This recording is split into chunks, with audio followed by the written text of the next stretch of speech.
Good afternoon. Welcome to the council work session for April 11th. And I will say that Mayor Venice is out of town today for a National Mayor's Convention. And so I will sit in for her today, and today only, as council president to run the meeting. And we have 3 items on the agenda for today. And I believe what we should do is make sure that we cover them well. And if anybody objects, please feel free to make such a motion. But rather than say we're going to do a half hour for each of them, I think we'll just kind of gauge it as we go and see how it works out. And I believe that the first item that we have on the agenda is wildlife feeding. And I'm going to go with the other new amended agenda. Forgive me.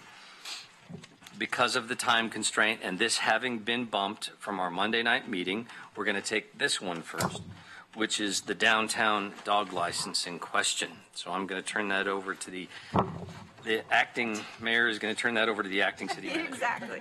A lot of acting. Yes. So I'm Christy Hammett. I'm the interim assistant city manager sitting in today for city manager John Reese. And we're really excited as the summer's starting to approach and thinking about all of the activities planned for this summer and the work that's being done by staff to get ready the downtown.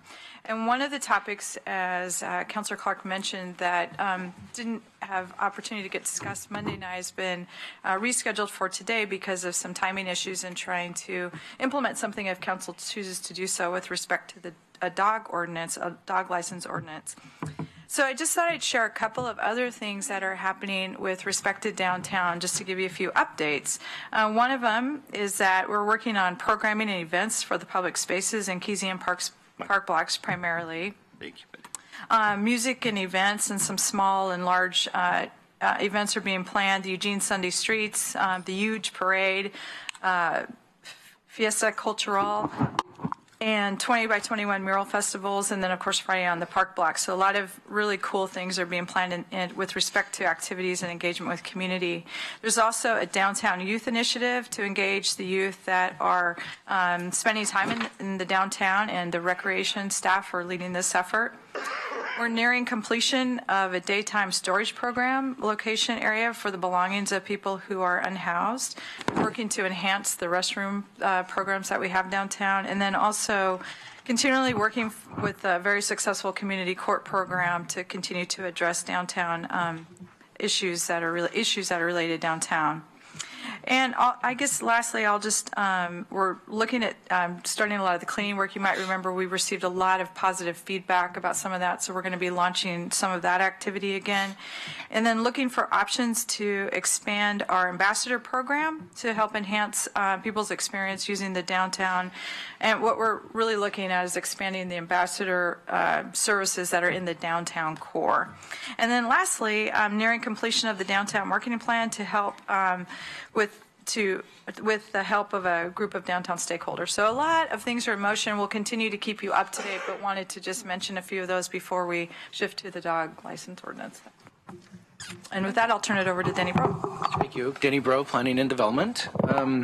So last March, prior to our summer of activity, Council adopted an ordinance establishing temporary dog restrictions downtown.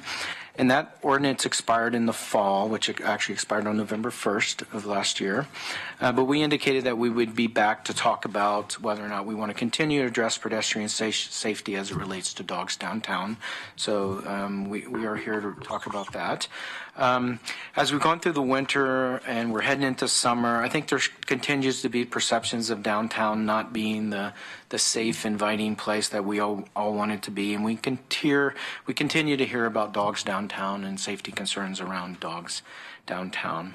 There's a couple of public places that I think are unique that draw thousands of people every day in Eugene, and it's the University of Oregon with all of its students and employees and population and visitors, and downtown. Both of those draw thousands of people every day. We have thousands of people who work downtown. We have several thousand people that use the library every day, several thousand that use the LTD transfer station. When you put all of those people in a concentrated area, I think it makes it unique. It's unlike other places in downtown, and a lot of that is public public space, public sidewalks, those kinds of things. And so U of O areas had dog restrictions, I think, since the 90s. We piloted one last summer. And we believe that there's still a need to deal with unsafe dogs downtown, particularly those that are unlicensed and within this highly populated, very active place where we have lots of pedestrians. So that's really the basis of the discussion today. I think we heard generally from last summer, if you remember, we did some surveying after the end of the summer, and we came to council and we talked about the results of some of that. Generally what we heard is people felt more safe this past summer, and their experience with the dog ban was mostly positive, especially the people who live downtown as a resident and walk their dogs around town. They actually thought it was a pretty favorable environment. Actually, since the dog ban from last year, or the dog restrictions from last year have expired, there's been at least 4 cases of pedestrians downtown getting bitten by dogs. There was an older gentleman walking his dog that was bitten. There were 2 female pedestrians, both bitten by the same German Shepherd downtown. There was another kind of a scuffle in Kesey Square that I think the dogs get amped up, and there was there was a young woman bitten as well. So it remains to be an issue, especially around the safety of unlicensed dogs downtown, and I think that's again what we're talking about. So what we've proposed are some options for your consideration. And they range from not having any special dog restrictions downtown, and I think that's basically where we are today. Second option would be reestablishing the dog restrictions that we had last summer. And if you recall, basically you needed to be a resident or employee downtown or have a service animal in order to have a dog downtown. That was the basis of what we piloted last year. And the third option is to narrow the restriction to more simply prohibit unlicensed dog downtown. There's a couple of variations we've proposed on that. One is you have to have an Oregon license. The other is you just have to have a valid license. And this option really would welcome all licensed dogs downtown. Owners would need to have a valid dog license that certifies that they've been vaccinated for rabies, and their license would need to be clear, visible, either attached to their collar or their harness. And I would note, and I think this is important, that there is a free service. It's called Pro Bono. It's available at the Mission, so unhoused individuals can obtain dog licenses at no cost if they can't afford it. Our recommendation is that for safety of all the people that come downtown, Christy mentioned a lot of events programmed this summer. We're going to have a lot of people downtown gathering this summer and ongoing, that at a minimum owners should have and be required to have a valid license if their dogs are downtown. And if that's the direction council would like to go, we have an ordinance. It's attachment A that would basically provide that requirement.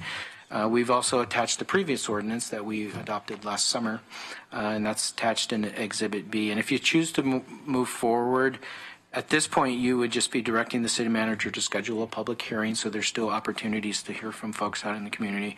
And then the council would consider approval of that later after the public hearing, again, with the goal of having this in place before a lot of those summer activities kick in this summer. So thank you. Thank you, guys, very much, both of you. I have Betty in the queue to start the discussion. I now have Betty followed by Chris. Would anybody else like to be in the queue to start us out? Now, Emily. Emily's there. So, Betty. I got to be first because Mike is acting president. I am president. I'm acting mayor. Acting mayor, I'm sorry. Be demoting me like that. He's the real president. Okay, it's pretty evident what the staff would like us to do. It is not what I would like to do. I've been downtown recently. It's already been summer-like sometimes, and I have seen people with their dogs beside them drinking coffee on the sidewalk. And it's always a pleasant sight. It always makes me smile. It makes the owners happy. It makes passersby happy. And it just makes it seem like a more welcoming community to me if you see happy dogs sitting there. I will vote for the motion to say that unlicensed dogs can't be downtown, but there's already a law that your dog has to be licensed, and I support that. And I support it partly because you have to have a rabies shot to get a license, and it's safer for all of us including all our dogs, if they have a rabies shot. So that is as far as I want to go. I think that is a good thing, and I don't know why we really have to pass something to get dogs licensed, except I think that now they have a period of time to get the license. Is that correct? Mm-hmm.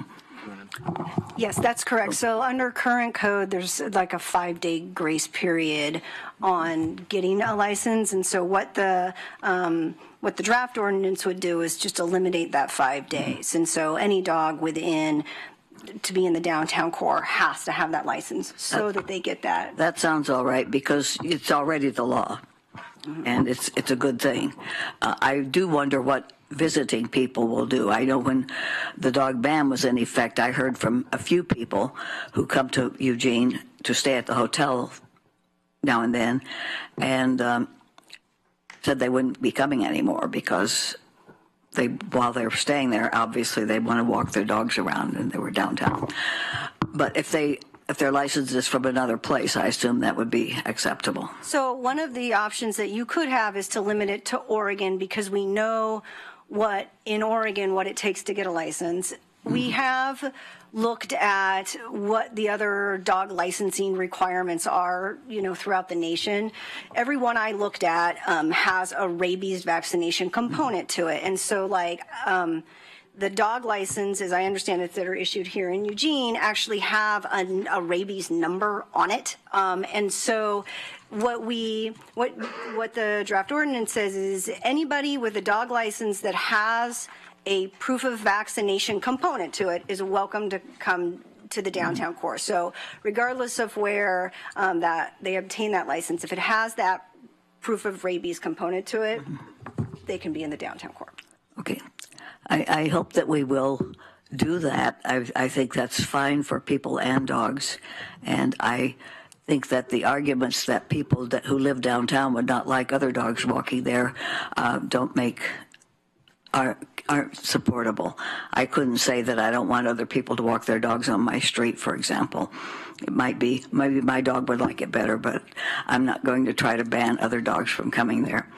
And I think to have a friendly downtown to everyone, to dog owners and people who like dogs, it's important that we allow licensed dogs downtown. Thank you. Claire. Oh, I'm sorry. I didn't mean to put myself in the queue. Okay. But you can keep me in the queue.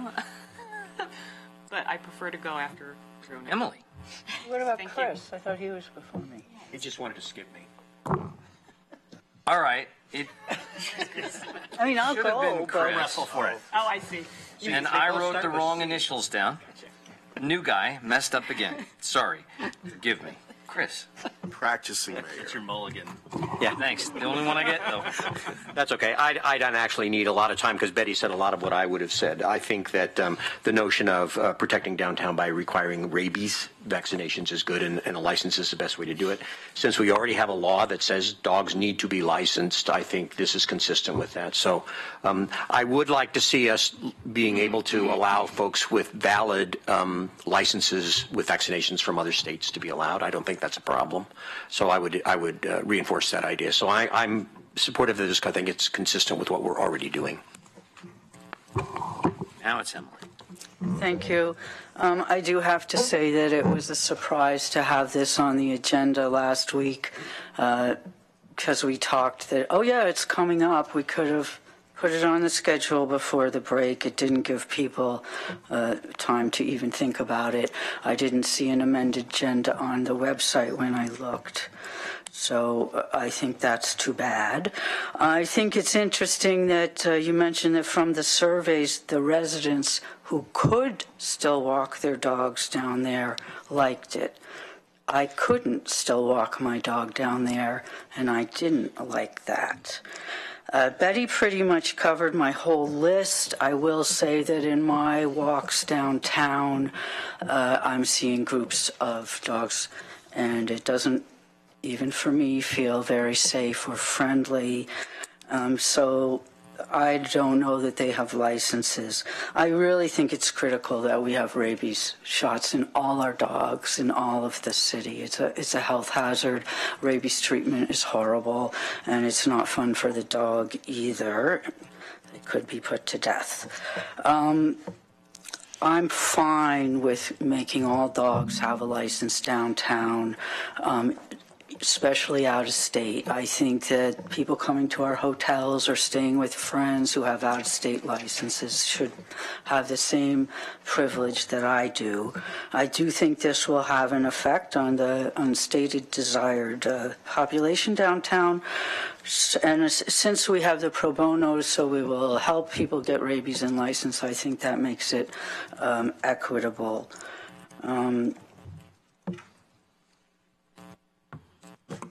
That's it. Thank you. Now, Claire, Thank you. The other initial C. we squared that circle. Well, thank you. I appreciate the comments of all three counselors who just spoke. I would like to ask what, I apologize for being late, but what does this proposal on the waiving the 5-day grace period for licenses in the downtown core, what does it provide that our current licensing requirements and enforcement does not? You can start. So currently, it really, when it comes to the hole that it's filling, it's that 5-day period. So right now, there's a code provision that says if the dog moves into the city and the owner's dog does not have a current license from another city or county, the owner must obtain a license within 5 days. So what it does, because downtown, there's just a whole lot of new faces moving in and out. So having the ability to say, how long have you been here, and tracking that just makes it harder. And so if we just take that 5 days out and say, within the downtown core, you need to have a valid license that has a proof of rabies component to it, and you've got to have it hanging somewhere, then it just gets rid of that 5-day piece of it. And there's no discussion regarding, well, how long ago did you move here? How long? So it's just a easy, cut and dry. And in terms of a rationale for carving out this particular location in our community for this as opposed to a dog park, is because of density of... Correct. So it would be similar to, like, for when you had over on 13th in the university area, there was just a really tight compaction of dogs. And so, and it's what you all looked at last summer when you were deciding to do the pilot program. And so it brings the dogs back, but it ensures if somebody is bit, that there is the vaccine component, the rabies component. So or it is accountability if the dog hadn't been vaccinated. right. And just to add on to that a little bit, my vantage point from my office is right across from the LTD bus station, and so there's a lot of people gathering there, and almost daily you see these physical altercations between people, young kids and so forth, and when those amped up, you see the dogs get very anxious and they go into protection mode, and it's not a safe, and a lot of those dogs, I don't see tags on them, I assume they're unlicensed, and if you're visiting trying to just ride the bus, you are trying to break up an altercation, you get in the middle of those kinds of things, and I see it happening quite a bit on that corner where you have dogs and people, and it gets rough sometimes, and I think it is that collection of a lot of people in one place or certain areas, and dogs get anxious when those kinds of things happen. It's just the way it is, and so we want to make sure at least they're licensed and rabies shots and those kinds of things. So, and I don't know if we have anyone from EPD here, but in terms of practicality of enforcement, then would someone be issued a warning if they were approached and their dog, they could not verify that their dog was duly licensed? Would they say, well, you can't be down here with your unlicensed dog, or would they get a ticket, or how would that play out? Yeah, I think we've talked to the police quite a bit about this. It's not foolproof. It's not going to be easy. I mean, I think honestly, it's not going to be easy. I think the first value is that it provides an opportunity to educate and have a conversation with folks who don't have a license. And I think based on the experience last summer, if people are compliant, and they will probably be asked to take their dog out of downtown, and if they're compliant, I would assume that in most of those cases they wouldn't get a violation. If they're not compliant, I think the path would be that they would get a violation, citation, and that happened last summer. Some of the people who just wouldn't comply received citations, but most of the interactions did not end up with a citation, and I think that would be our goal too. So, I voted for the dog ban on that pilot project, but I did not actually believe it was good public policy. I did not like that policy. I didn't like the fact that I, who had a duly licensed and leashed dog, was prohibited from taking her into certain parts of town because I didn't live or work in that area. And I think the results of that pilot were very mixed, and we weren't particularly able to do a kind of scientific study of the outcomes there. So I would not support going back to that policy. I might be willing to support this policy, and I will support sending it to a public hearing, but I haven't decided yet if I'll support it ultimately. Alan?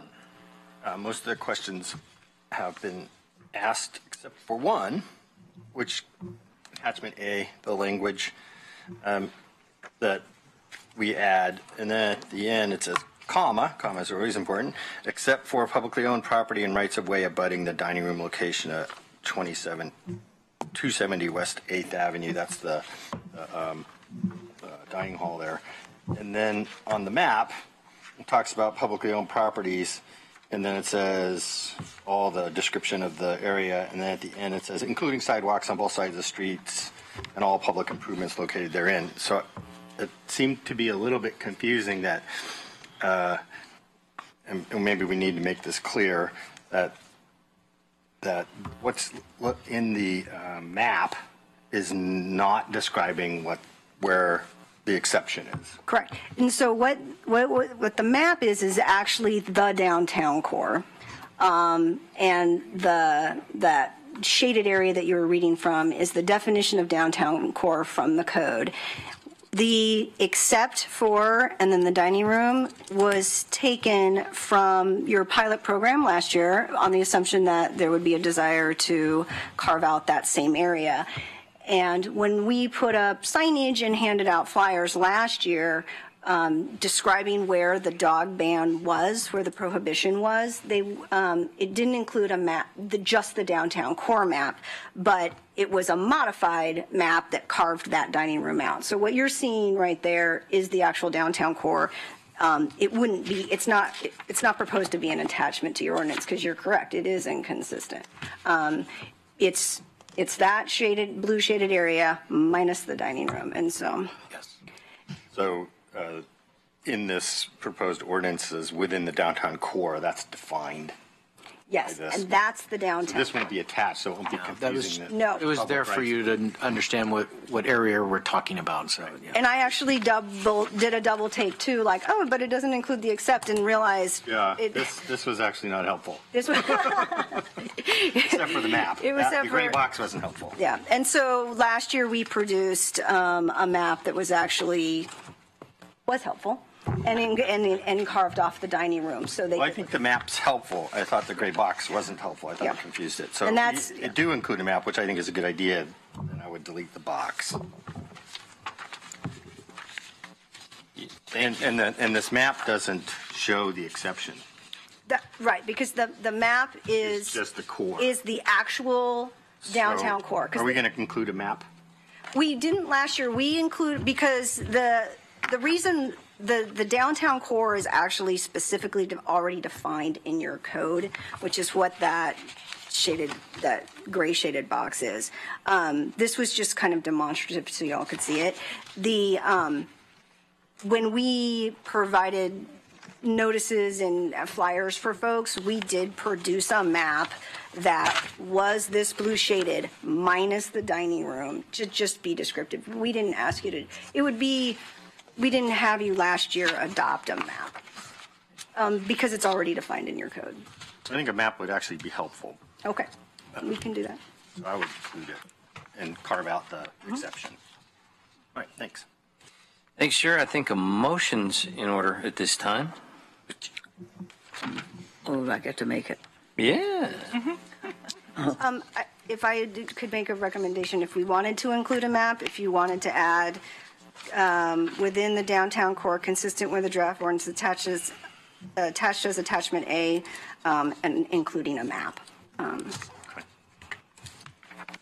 I'll let you say that for me. Okay. I move to direct the city manager to schedule a public hearing on an ordinance concerning the prohibition of unlicensed dogs within the downtown core, consistent with the draft ordinance attached as attachment A, Including a map. including the map. A map, not the map. The map. A map. A map. A map of the downtown core. Does that work? Including a map is perfect. Second. Moved and seconded. Do we have further discussion on whether or not we need a map and of what kind? No, but don't. No? Awesome. All those in favor, please raise your hand. Looks like 7. Do I vote in this case? Yes. That's 8. All those opposed, 0. And it passes. And look, we did that in 27 minutes. I don't know if we'll get through the next 2 items in the remaining hour, but we can if we want to, I bet. The next item is wildlife feeding. So we probably won't have much to say about that. We'll start this with the staff report. I'll just turn it over to staff directly. So I'm Mark Whitmill. I'm the acting manager of Building and Permit Services. Here just continue the conversation about urban wildlife. So I think it was February 28th, there was a work session on rats and urban wildlife. Staff brought current activities and information to council about what was happening around education and enforcement for rat-related issues, and then also brought information and an expert from ODFW on wild turkeys to help address concerns in parts of the city around wild turkeys. From that good discussion was direction to staff to come back with options for council to consider for an ordinance that would prohibit field feeding wildlife in the city, which is why we're here today. So to prepare for this, we looked at 32 different cities in Oregon to see what other folks are doing with this issue, including 4 that were either discussed or mentioned at the February work session. Of those 32, there were 10 that currently have regulations or provisions on the books regarding wildlife feeding. We included 3 of those, the sections of city code from 3 different jurisdictions in your packet that are kind of representative of the spectrum, I guess, of those ordinances.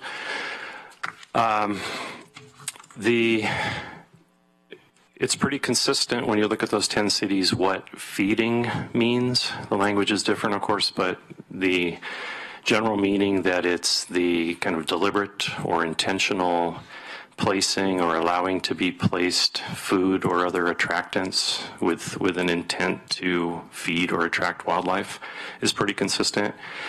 The list of animals or species that are included in those ordinances differs pretty drastically.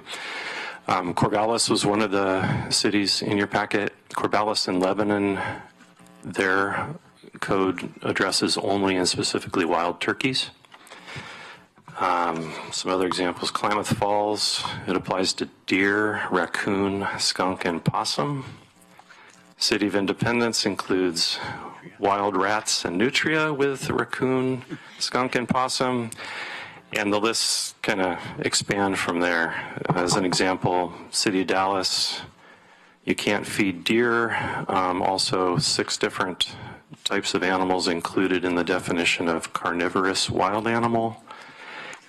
And 12 species of bird included in the definition of wild bird, including wild turkey, and I thought was interesting, snipe. Yeah. Love it. Philomath was another example that's included in your packet, and they address 10 different animals under the definition of wildlife, as well as 4 species of waterfowl. At that work session in February, there was a lot of discussion around damage and whether the city's ordinance might try to make a connection between feeding wildlife and observed damage to neighboring properties. There's no other city that we found that has any of that kind of connection in their local code. And from a enforcement or compliance perspective, there's some difficulty in putting staff that are following up on a complaint in the position of trying to understand cause and effect. You know, someone's tulips got eaten and they think their neighbor might be feeding deer. So is that what caused the problem? You know, so that damage component isn't included in our recommendation today. So following up on the council discussion and direction, we're recommending that we move forward, or you move forward with direction to adopt code language similar to what's being done in the city of Medford. Their code states that no person may feed wildlife within the city of Medford. It defines feed as the placing, depositing, distributing, storing, or scattering of food, garbage, or any other attractant so as to constitute a lure, attraction, or enticement for wildlife. Specifically describes or defines wildlife as deer, raccoon, wild turkey, and potentially habituated wildlife, which is further defined as bear, cougar, coyote, and wolf. So by definition, if we follow the Medford model, it would not apply to or include feral cats. There's been a lot of discussion about feral cats. Would also not include squirrels or songbirds or any other wild birds other than specifically turkeys. So the recommendation is that we move forward with scheduling a public hearing on a draft ordinance that would prohibit wildlife feeding consistent with what's being done in the city of Medford. Awesome. Making sure to get the initials right here as I write these down. I guess we will move into discussion first before we look at this. I've got 2 people in the queue for discussion. Anybody else want to? Alan? Did you see Emily? Yeah, I did. Thanks. So, Emily, you are first. Thank you. I asked for this work poll initially to work on the rat problem. So what's happening with the rats so far? What are we doing to control the rat population? Because if we're eliminating feral cats, squirrels, wild birds, that food for rats will still be there. So I'm not really sure how this would connect with my concern about rats. You know, are we doing anything about the chickens or the open compost or habitat in the landscape and holes in the houses? You know, and how much of our rat problem is due to wildlife feeding? Will this help? The last sentence, I'm not sure that I know, or that we know. The reason rats weren't specifically identified in this recommendation, although they could be included in the definition of wildlife, is that it's attachment B in your packet. We already have code language that prohibits allowing conditions on a property, including feeding, that would be likely to attract or feed or harbor rats or mice. So that code language already exists. So in terms of meeting the direction to come back with language to prohibit wildlife, we didn't include rats in that.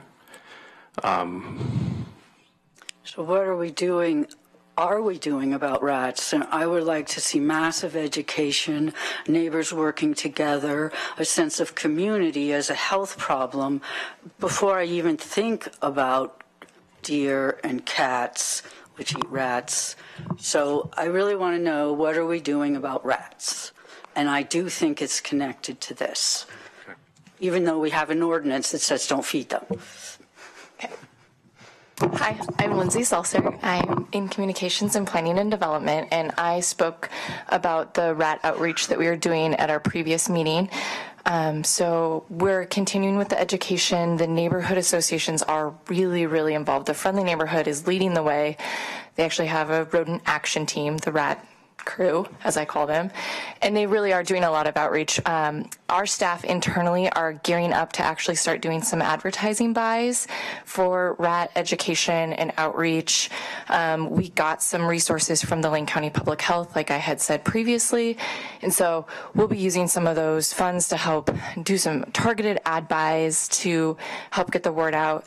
And we're also gearing up to kind of put together an outreach schedule where we'll have local businesses and groups that'll be doing classes and education around composting, chicken coops, that kind of stuff as well. So we're still working on that. We're still moving forward with the rat education communication plan that I talked about at the previous meeting. Thank you. I'm glad to hear there's progress on that. I'd love to see us buy a whole bunch of closed compost bins and wooden rat traps that would show that the city was involved in a way that the ordinary citizen could say, oh, we're doing something, although I think the education piece is really, really big. I talked to the mayor about this, and she said life is complaint-driven. And I don't like that. I want us not to always start with a stick. We can come back to this ordinance later if education and help don't work. Who's going to enforce this? Public Works? If you give a citation, do we need to have prosecution?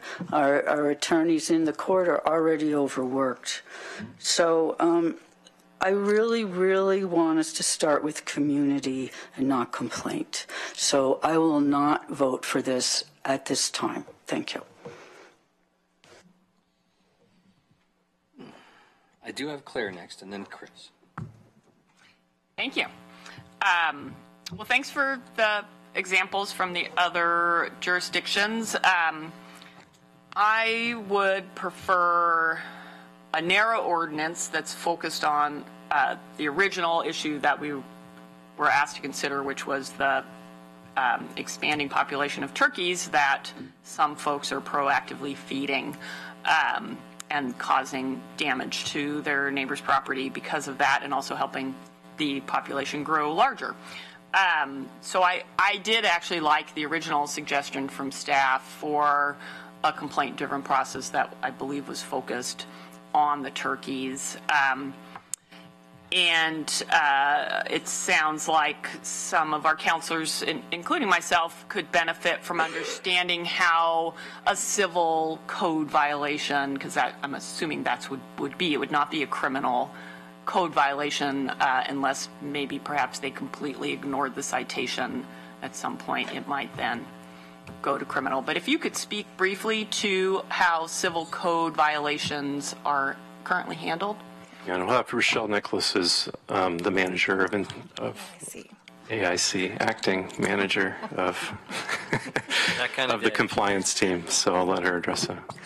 Yeah, so we are complaint driven, and our focus has always been to start with public education. And so when we get a complaint, we go out to the site and educate folks on how they can make changes to address the concerns. If they are non-compliant at that point, we issue what's called a notice to correct. It allows them a certain number of days to make some changes to address the issues.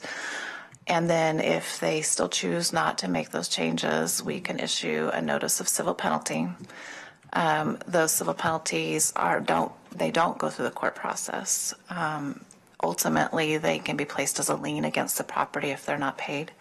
And so that's kind of how the process works. But so it's an administrative process that could involve a lien if someone ignored the corrective action or didn't pay the fine. And I know your office has worked with a homeowner in my neighborhood who had some very serious code violations, and you worked very closely with that person to help them address those and fix them and gave them the time they needed to do that. So I have seen a real life example of how you approach that piece, and that, that had to do with their home and code violations related to how the house had been kind of jury rigged for extra rooms. So I do worry about creating anything much broader. I think if we go more broad, I'm not worried about including deer, raccoon, bear, cougar, coyote, wolf in the prohibition. But anything beyond that, then I would want us to be specifying that we are not banning the feeding of songbirds. I would even, even though it sounds ridiculous, include hummingbirds and squirrels. People do feed I feed all three of those. Partly I feed the squirrels to keep them off my bird feeders. And I wouldn't want us to inadvertently create a situation where we've got this contradiction between what we actually were trying to focus on in terms of addressing a real problem and unintended consequences. So at this point, I would support the suggested motion to bring back for a public hearing something consistent with the City of Medford's code. Chris. Thank you. Yeah, and I'll say at the very beginning, I am not talking about feral cats. So feral cats are not part of this conversation. And I do agree that we need to not lose sight of rats. Rats were what stimulated a lot of this conversation. It is a huge problem, and so we need to do everything we can. But I am also able to multitask, and I think under that definition, I'm comfortable with the Medford model, because the Medford model does get at the wildlife that we specifically wanted to deal with, principally turkeys and deer, which in my area is a massive problem. And by massive, I mean flocks of 30, 40 birds wandering the neighborhoods, and people actively feeding deer, which is also destructive. We also had the gentleman from Oregon Fish and Wildlife sit at this table and said he would not even consider trapping the existing populations of turkeys unless we had a feeding ban in place. And so we've already got large populations of adult turkeys, which a ban would not necessarily affect immediately, but we would have to have a ban in order to have Fish and Wildlife come in and begin removing some of those large flocks. These turkeys are not native, and so as a result of not having natural predators or natural environmental barriers, they're reproducing rapidly, and it's already mating season, and I can see brand new poults already. And at the rate these turkeys reproduce, it's going from a serious problem to a dramatically critical problem. So I'm supportive of this model. I agree. I don't want to go beyond what's listed in here. If you want to add rats to it, that's fine. I don't know of anybody who's actively feeding rats, but it certainly wasn't hurt to include it in here. And I think education goes really well, and it's an important tool to use, but I think education is only good up to a certain point. We've had the same conversation around fireworks, and education around fireworks only goes just so far. So I think there's some people that are going to do it regardless of whatever education you have, and so we need to have a little bit more of a bite in this, no pun intended. And so I think the Medford model has the right balance for me, and I'm comfortable with the Medford model. Alan. So one question about the Medford model.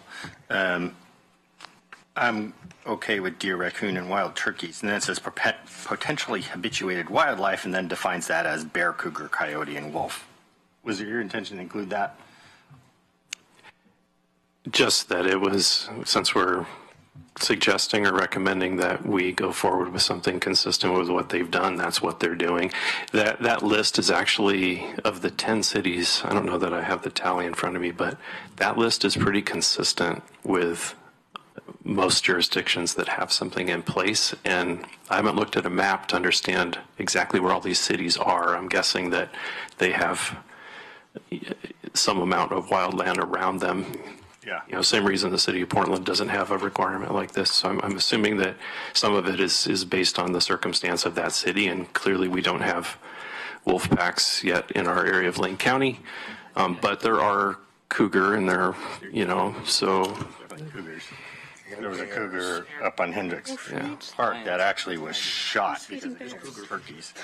I don't have a problem including those. I would potentially habituated wildlife. phrase is just bizarre. Why don't you just say bear, cougar, coyote, and wolf? That would be my recommendation. That's what we'll. The second question I had was about, and this relates back to, I think, the genesis of the rat problem, which is people composting and not cleaning it up, and chicken coops not cleaning it up, and bird fingers not cleaning it up. So the definition of feeding here is placing, depositing, distributing, storing, or scattering of food, garbage, or other so that it constitutes a lure, attractant of wildlife, as we define it. I would think that under that definition, you're actually getting in. Wondering if we can't connect the two things, which is you need to clean up your chicken coops, you need to clean up your bird feeders, you need to clean up your compost in order to prevent the rats and the turkeys from coming all over, especially the rats. And I'm wondering if we can't connect that some way. Okay. And the language that currently addresses rats talks about things like all food for chickens, horses, mules, cows, goats, pigs, and other domestic animals shall be kept and stored either in a building, structure, container that's rodent-proof. Some of the management and kind of housekeeping around those sorts of activities on a property to reduce the likelihood of a rat problem is already in our code. We could look at, I guess, making the kind of harmonizing that language with this definition of feeding, or tweak Medford's definition of feeding to be kind of consistent or connected with that. I don't know. I think connecting those dots would be a good idea, because that is the problem, is people aren't cleaning up after their chickens or their bird feeders and their compost. That's created the rat problem, I think. Okay, thanks. Greg. Yeah. Thanks, Semi-Mayor.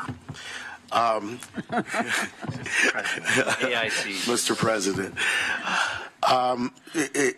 Alan brings up a couple of good points. If we go back about 3 years or so, we had long, drawn-out discussions about our urban wildlife ordinance, which included the issues of chickens, but maybe not as comprehensively as we needed, because I'd like to know if there is a correlation between when we passed the urban wildlife ordinance, which included chickens and all the rest, and goats. Yeah, I know too much about goats. I don't want to know any more. But if there's a correlation between the increased activity around keeping and feeding chickens and having eggs and everything else, and then the increased population of rats. It appears that there is some kind of correlation, because I don't recall us having to deal a lot with the rat population until we saw kind of this uptake in people, having more chickens and chicken coops and that kind of thing, which attracts rats. Do you have any info on that? So I don't have any data that would directly link them. All I can say is that anecdotally, when we go out to address complaints, oftentimes we'll see things like food storage that is not done correctly, or composting, or even just blackberries, or foliage that's overgrown, or things like that. So I can't pinpoint when it became a problem. Well, in line with Alan's thoughts, is there a way that we can either tweak that ordinance or be able to align this ordinance to be able to address that issue? I mean, I think that's an important factor with rats. And I will note that the rats do not have a lobby. Feral cats do, but rats don't.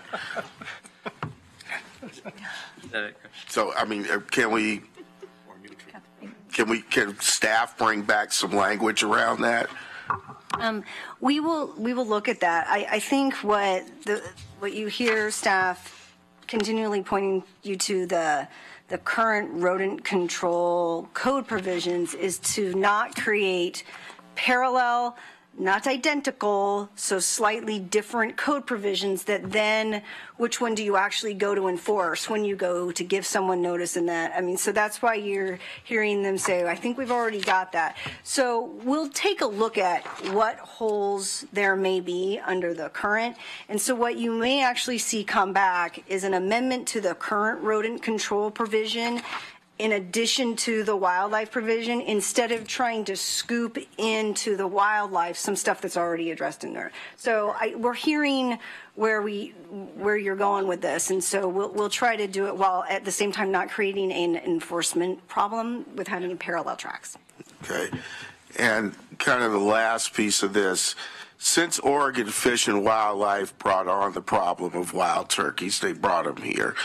How can we get them to, well, by us enacting an ordinance that would give them the ability to come in and do some control measures, how can we kind of make sure that that begins to happen? Because we got these things all over the city, and, you know, after the last work session, they left a calling card by my automobile, so I know they read the Register Guard. So I think we would have to come back with, you mentioned when, I don't remember his name, Chris, I guess, from ODFW was here and talked about some of the tools that they might have or might be willing to help us with, would need first to have some kind of ban against feeding or baiting or enticing, that kind of thing, in place in the city before they would help with anything. So I think if we were getting this in place, we could get more clarity from them on what sort of options they might be able to. Well, currently, are they doing anything with Medford, for example, around turkeys? I don't know the answer to that. Or any of the other jurisdictions that have instituted bans? I don't know. We'll have to follow up with ODFW. Okay. Betty. Thank you. Of all of this, I think rats is the most important. And I don't believe education will work. I don't think that people will, in the wintertime or the springtime, when it's rainy and muddy and chilly, and I don't think people are going to go out and make sure that they've cleaned up everything around the chicken coop. I don't, and for cleaning around bird feeders, I don't understand that, but the birds eat the food in my bird feeder, and I don't know how I would need to clean it, but I don't know what that means. Well, I'm not going to go out and clean the ground. Voila, that's the problem. Well, go out and pick every little seed. I actually... A tray under it. Plastic. All right. Okay, but anyway, I don't think education will work for rats. The rats are much more serious problem. They read the Register Guard.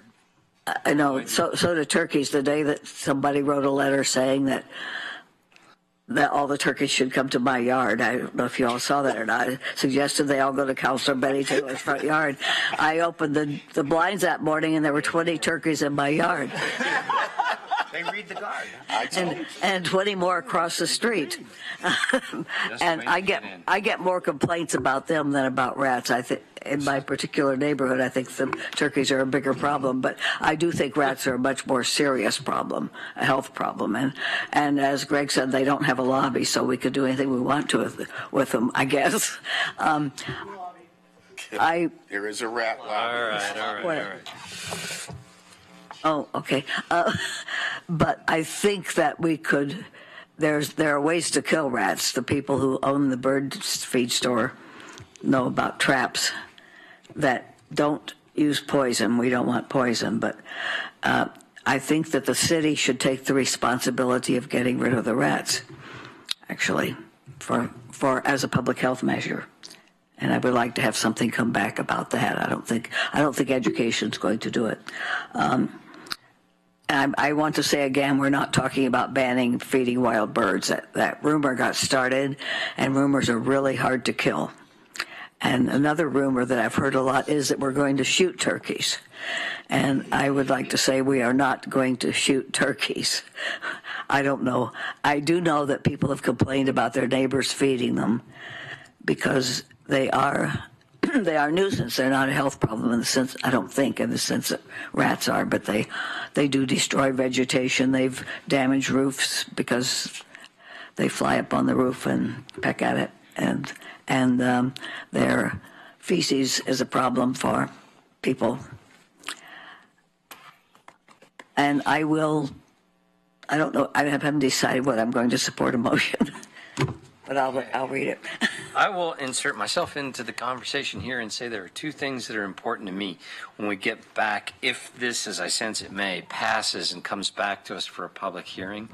Number one is to find a way in language, maybe that's Catherine, I don't know, maybe it's with suggestions from them, in differentiating active feeding versus passive feeding, and being able to talk about that in language about how you want people to behave or what our expectation set is around not cleaning up something that ends up feeding animals versus actively putting out food in order to attract them. Number two is metrics. I know that a lot of this is complaint driven and we have maybe some record of complaints over time. But what I really want to know is I agree with what Emily said and part of what Alan said here too, that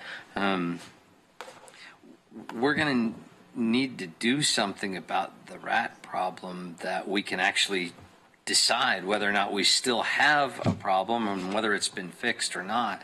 So I want to know in the ordinance that comes back to us at least some sense from the presentation of what does success look like and how will you know when we get there? Is it just less complaints? What is it we're striving to get to, and how will we know when we're there? Because I think that'll be helpful on that. So, Alan. One quick question. We're going to see the ordinance before it goes to public hearing? Well, that's one of the things. Some of the suggestions about fixes within our code aren't just limited to just a strict prohibition on feeding of wildlife.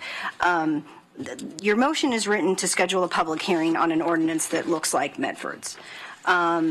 If you want to have, because you've got some other suggestions around code provisions, we can come back. You can move to direct us to draft up an ordinance like this, address some of the other issues raised, and we can bring it back for another work session. Schedule a work session to review.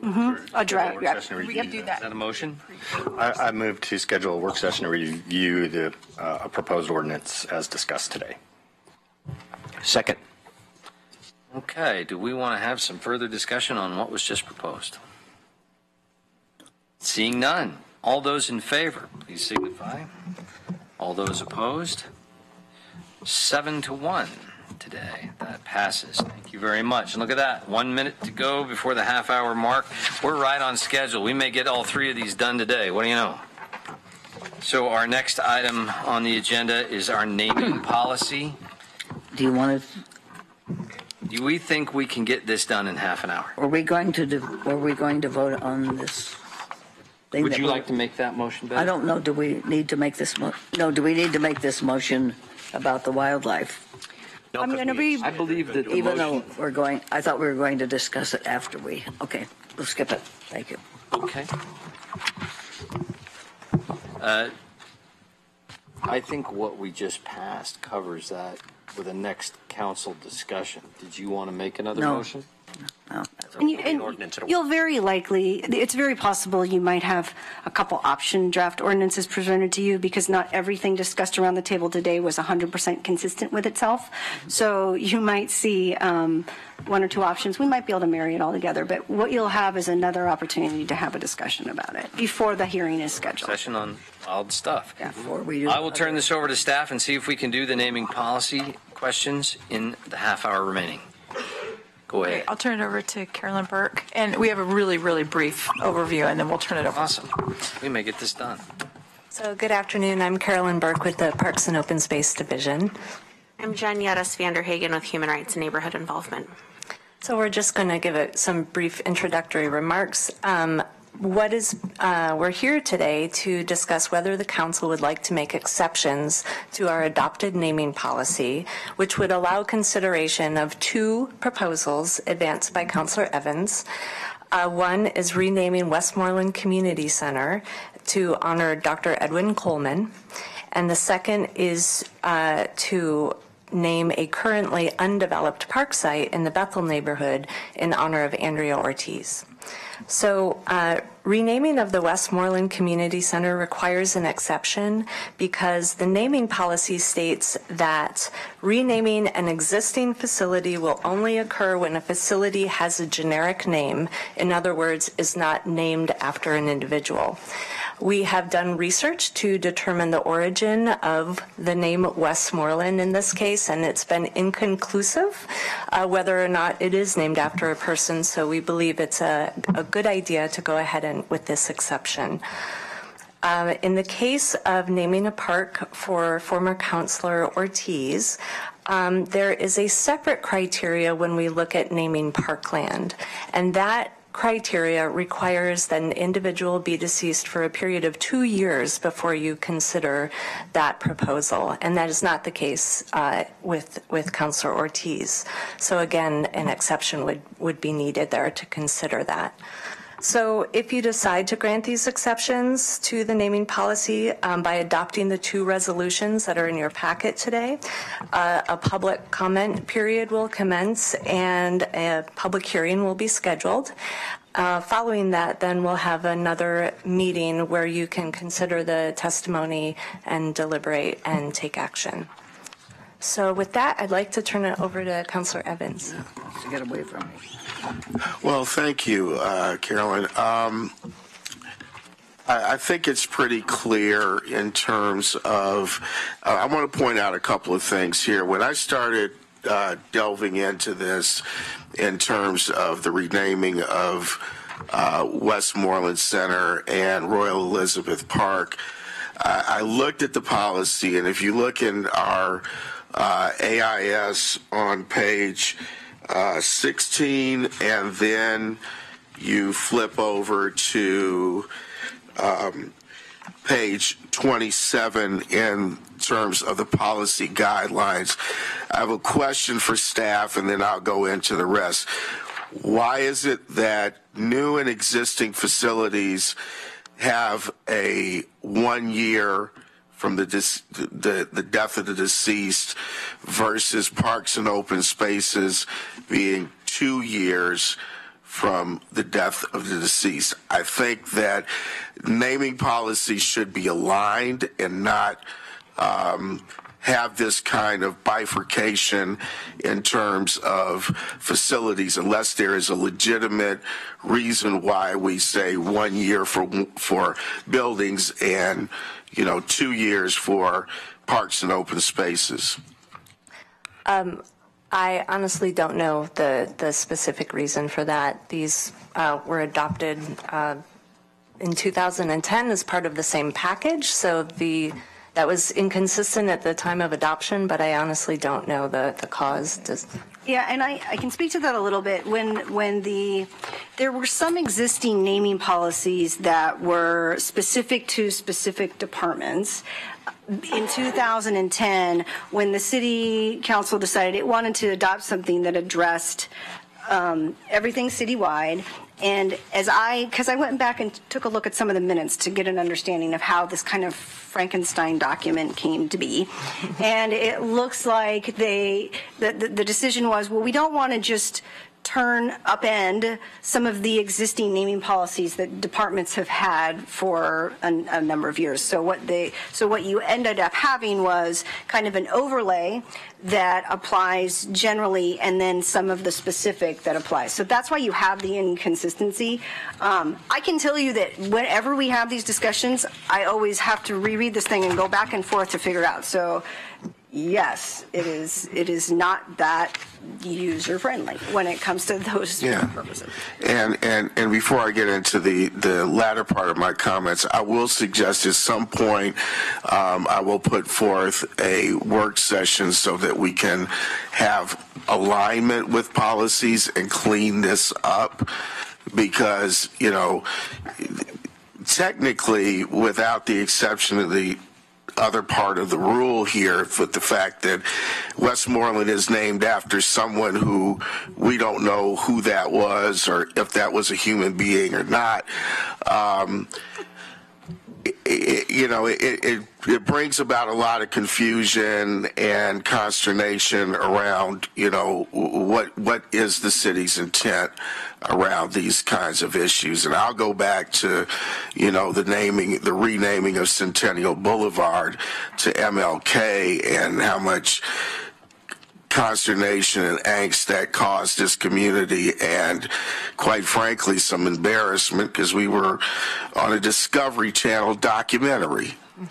And so I think that we can do this in a very, if my colleagues are supportive of me, in a much more comprehensive and clean way now. I think that the legacies of both Dr. Coleman and Councilor Ortiz are well laid out and articulated in our community. I think it's time that both of these individuals be recognized. And I don't think that our arbitrary limitations that are in policy and code should apply here, because we got a little bit of a mess, as the city attorney points out. I think that it's important for all of our citizens to be able to recognize the fact that,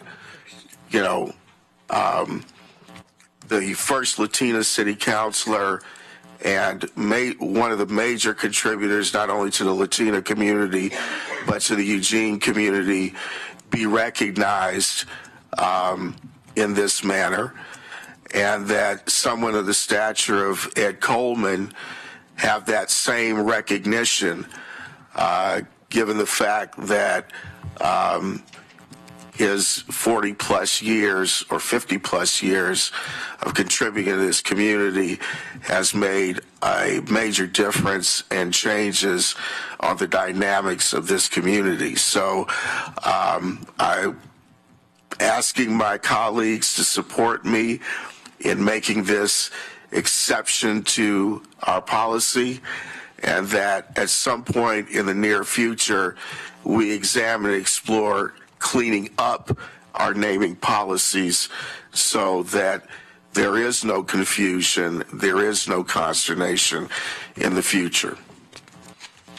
Thank you. Because of the oddity of us going straight from staff into Greg there, we ended up with kind of 2 rounds there, and so I'm gonna. That's why I didn't stop you. You put this forward, and this was your work to want to see done. So I think that's fine, but I'm going to count that as 2 rounds when it comes to everybody else having their share.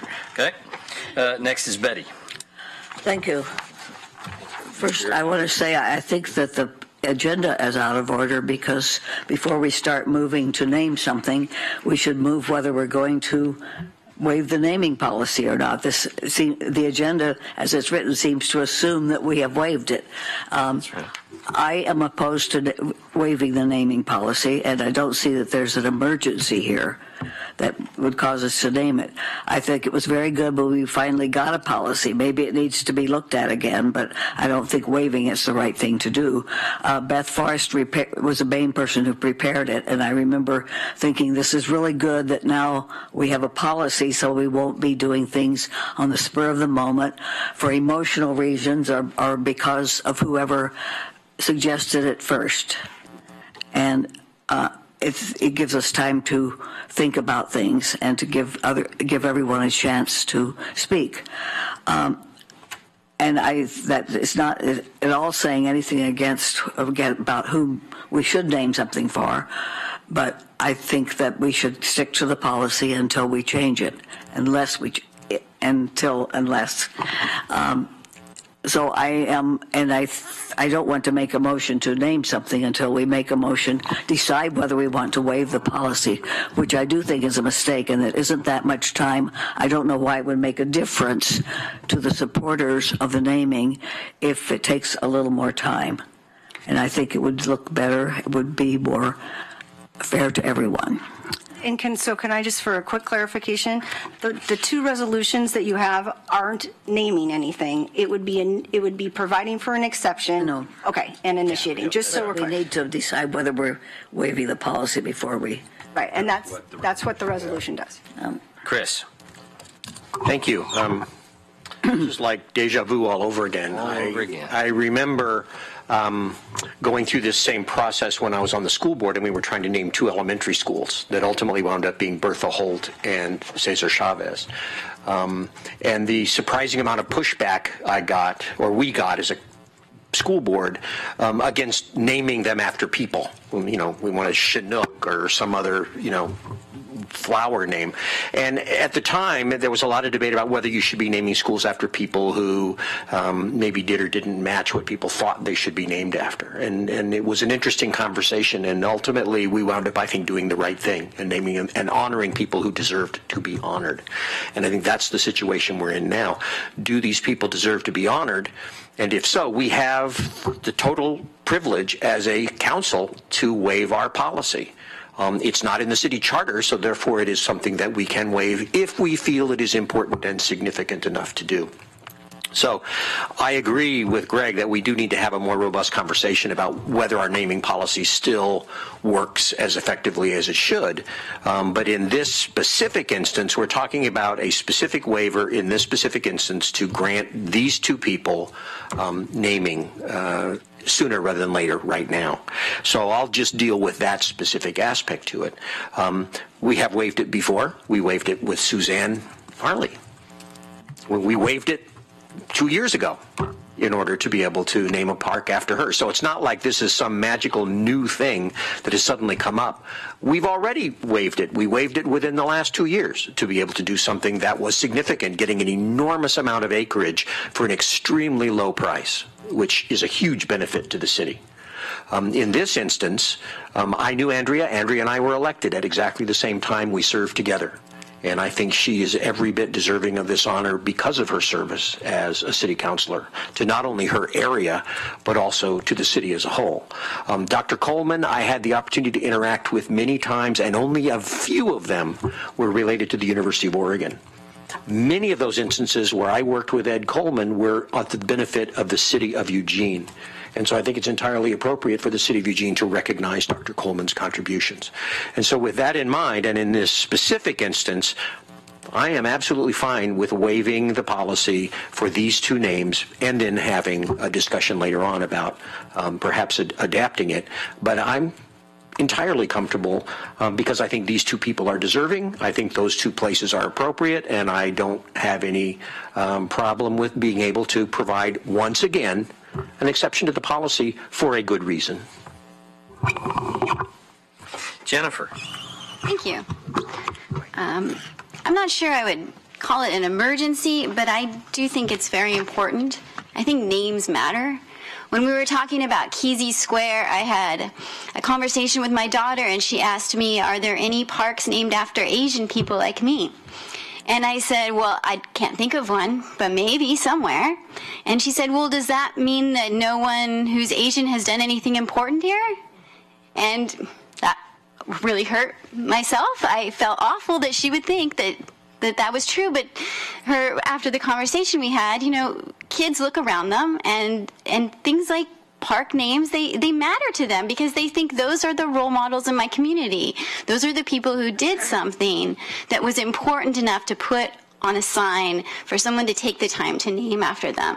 And they're important. And I think it is definitely time that we have some parks and facilities that are named after people that create a more diverse image of our community and more representative that there are lots of people doing great things in our town. And we don't have enough parks to name after all of them. But we should find some of them. And I didn't even know these two people personally, but they've made a huge contribution, and I am more than happy to make an exception for them. Claire. Thank you. So just some practical things. I did find the AIS framed a little bit in a way that was confusing to me. The way the reference to the Westmoreland Community Center and Park do not have conclusive evidence that the name is a reference to an individual or a more generic reference. I kind of clumped those things together, so that confused me. But I would say if we can't determine whether or not Westmoreland was a specific individual, I'm not sure why we would default to deciding that it was.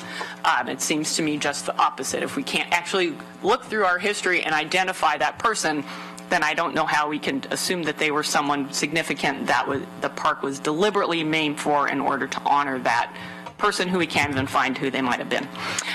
And then the one referring to Councilor Ortiz, I think has a typo, because it does say the naming policy for parklands and features requires that an individual be deceased for 1 year prior to considering decision for the name. And so then I looked at the date of when she passed, and I was like, well, we're a year plus from that. But apparently that is an error in the AIS, so I want to point that out. There's two. It's two. It's two. So you have explained that it is actually 2. So I also agree, I think it's good to have a policy, but it is just that. It's an arbitrary limit. It is set, I think, to some degree to prevent us from jumping around and renaming things in the heat of the moment. But I don't think that's what's going on here. As I said, Councilor Ortiz passed away January of 2017, so that's well over a year ago. And we have heard from folks in our community about the value many of them place in having places in our community named in honor of people of color who have made enormous contributions to this community. And I think there is some urgency as we as a community ignored, marginalized, and in the past actively persecuted people of color in this state. And that has created an injustice which should be addressed as soon as possible. For example, Representative Fahey in the last legislative session, in the short legislative session, introduced legislation that was passed, I believe unanimously, to allow homeowners to remove racist language from their covenants. There was no tangible emergency there. That language didn't keep anyone from buying their home now. But the nature of that language was a legacy of Oregon's racist past that needed to be addressed. And our actions in seeking to waive this policy and adopt these 2 place names now, in my mind, has that same import. It matters to people in this community, and that I believe we should take this action and do it with some haste to start to repair the legacy that I have just referred to. So I am in favor of waiving our formal policy and for both locations and adopting the names for each of the places that have been identified. Thank you. Helen. Yeah, first I'd like to thank Councilor Evans for bringing this forward. I think this is a very important issue. I knew both these people as well, Andrea a lot better than Ed Coleman, but both added tremendously to our community, and both should be honored. Names do matter. As we have seen across the country, names and statues are very important and as to what they mean. And we should have people of color such as these folks put up as role models, and this would be an appropriate way, I think, to honor them. I agree that the policy should be consistent. My belief is that the main reason for the waiting period is that we allow for information to come to light should anything come up after they're gone. And in this case, neither of these people is that an issue at all. And I also think that the 1 year is sufficient for both of these policies. So I think that's the way we should move. So that's how I look at this. And in that context, naming the park after Andrea meets my criteria, and I'm more than happy to grant an exception to both of these naming policies. And thank you, Greg, for bringing this. I was just planning to do that. I'm going to put myself in the queue, and then Emily after me say, this has really actually been a very hard decision for me. If it was only my choice and only my decision to make such a call in such a case, I'd do it in a minute. I wouldn't blink an eye. I'd say, you bet, absolutely. That's perfect. But we have a naming policy to avoid the kind of conflicts we've had. I don't know, when we've done Kesey Square, MLK, all the other, I mean, you know, when the Randy Pape Beltline, that every single time we touch this, it ends up becoming a controversy. And for me, the issue isn't when the worthy person is put forward in some way. It's when the less worthy, maybe in some people's eyes, person is put, or controversial person, maybe, let's say that, person is put forward as a name for a place. I think that's when the policy matters quite a lot. So that we're relying on treating everybody the same with that. And that's why it gives me pause. I would really feel more comfortable changing the policy until two things were said at this table just now. Number one, I voted in favor of calling it Suzanne Arley. I did. And I waived it. So that would make me a hypocrite to do that. And number two, what Alan just said, that you know, we've waited a year, and that part's not clear. And I think Greg mentioned that too. And we think a year is enough for so many, and that was enough for me when he said that. I can feel okay with it now. And I think we ought to put it forward that way, that we're not altering the policy radically in some way. We're just getting the timing in line with all the other places that we do where we wait a year. It seems to make sense to me, and I can live with that, and I can live with supporting it. Emily. Thank you. These aren't controversial people, and they did do wonderful things, and I'm totally in favor of honoring them. I'm not in favor of the waiver. I think that things need to be treated the same, and since we've decided how they should be treated, that's what we should do. I would totally support, as quickly as possible, changing the naming ordinance so that we can move forward on this. But I just cannot vote for these kind of exceptions and respect the ordinances that have been passed already. And I don't want to be seen as elitist. I agree, we need to honor our marginalized people, and we're way behind. But I think we need to do it fairly. So I can't vote for a waiver. I will vote for a work session to be scheduled on our naming policy. And I would be willing to make that motion. I'm going to have round two, and seeing as I already said at the beginning, I gave this man a second round. I'm going to put you in for round three. But Chris, I could grant me a waiver. Chris in round two here. Okay, it's interesting, and this both in the conversation I had years before and the one we're having right now. Part of the struggle, it's interesting to me, is we're trying to figure out a way to objectively approach something which is inherently subjective and emotional. Naming something, anything, a school, a park, a bench, anything is going to have a certain emotional and a subjective aspect to it. Because we're talking about people we knew, people we didn't know, people who did this, people who did that. And so to assume that we can create I don't want to use the word mechanical, but a strictly objective policy and then stick to it when emotion is going to be involved in this is going to always make it difficult. So I guess what I'm advocating for is we need to review the policy. I completely agree with that. But what we need to do is review the policy with the knowledge that we have to incorporate, or at least acknowledge and recognize, that it's going to be an emotional and a subjective process. There is no mechanical, objective way to name stuff. And so you have to figure out a way to recognize and incorporate that subjectivity into it. Otherwise, we're just going to have this conversation over and over and over again. And I think everybody wants to do the right thing, but we just have to recognize how this process in real life works, and it works emotionally. Claire. Thank you. So I just want to say I agree that fairness and equal treatment are important values for this body to work from, and applying our policies from that standpoint is important. However, the past did not involve fair or equal treatment for people of color in this state. And to pretend that it did is to, in my mind, to perpetuate further injustice against those individuals and the communities that they belong to. And that's why I think in a case like this, we should agree to the waiver and move forward, while at the same time we can reconsider our naming policy. But I think it's very important for us to acknowledge that we do not all land on this table and before this body with the same past support, equal treatment, fairness, equality before the law that we would all hope people would have. Emily.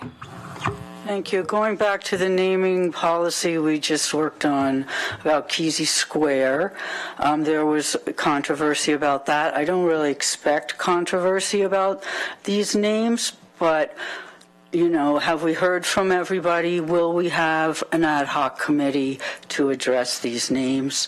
I don't think we need one, but if we're going to be, you know, equal, that's what we did last time. I'll jump in with a second round, and then it'll be Greg for a third. Madam City Attorney, I got a series of questions. Yeah, we do. Series of questions. Number one, the only difference that we've discussed today betwixt several of these policies, the difference between 1 year and 2 year, depending on where you're reading it. Right? It's not. It's depending on where you're reading it, but it's because one is specific to parks. The 2 years is specific. It's in Appendix A. It's the naming policy for parklands and features. But it's time. It's time. So the difference between, yes. Okay, let me ask this then. Can we create an uncodified, yeah, see, this is where it comes back in from Monday night. Can we create an uncodified ordinance that says in all references for naming policies, it should be 1 year? You can't adopt an ordinance without a public hearing. Forgive me, there was another question here, and that's the resolution has to come back to us, right? Well, the resolution, so what the resolution does is... No, I'm just asking, this resolution, if we all vote on this motion, it has to come back to us, right? Well, that... Done later? After a public hearing. All that resolution's not coming back to you. That exact resolution's not coming back to you. It is what that does is direct the city manager to schedule a public hearing regardless of the, yes. We're going to have another meeting, right? Correct. But let me just say this much on your uncodified ordinance piece. When you would still have to, if you wanted to have an uncodified ordinance to say name a park, you would still be taking an exception to this current policy. This policy was adopted by motion. It could be amended today by motion. I mean, there's nothing magical. So we could move right now to say, you know what, in all places it should say 1 year, and at the same time we vote on that, we could then immediately thereafter vote to say yes to both of these. Could we not? Well, it's not.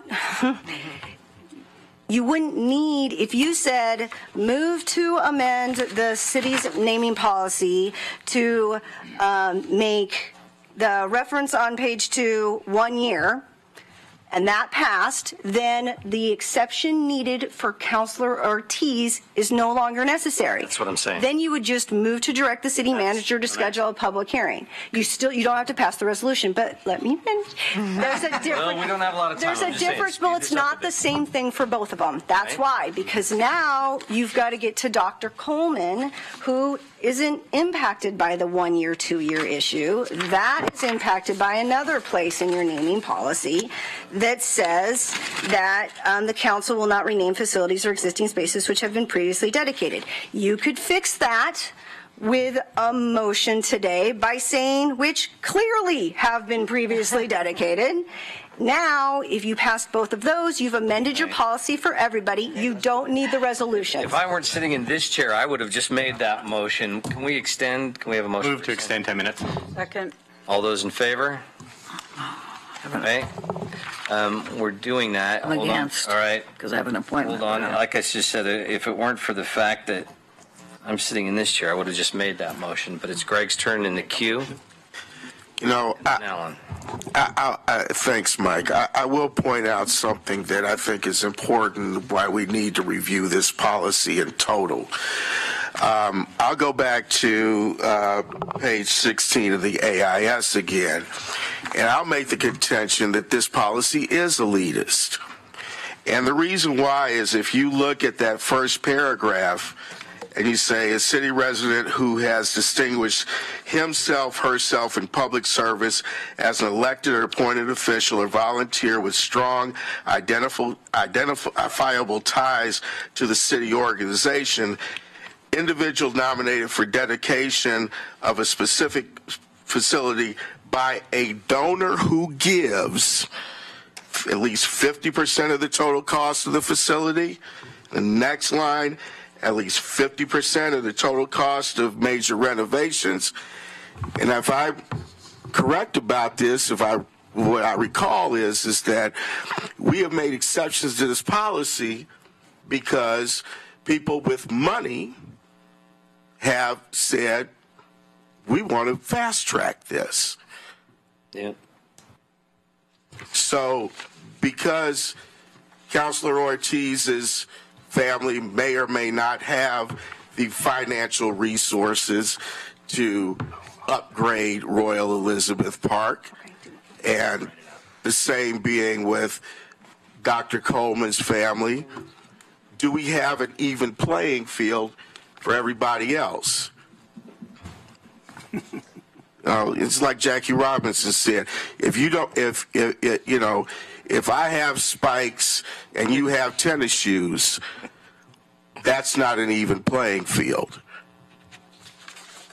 And we need to really overhaul this policy and take out these provisions that, basically says that, I'll just say it, if you're rich and you're white, you can get what you want tomorrow.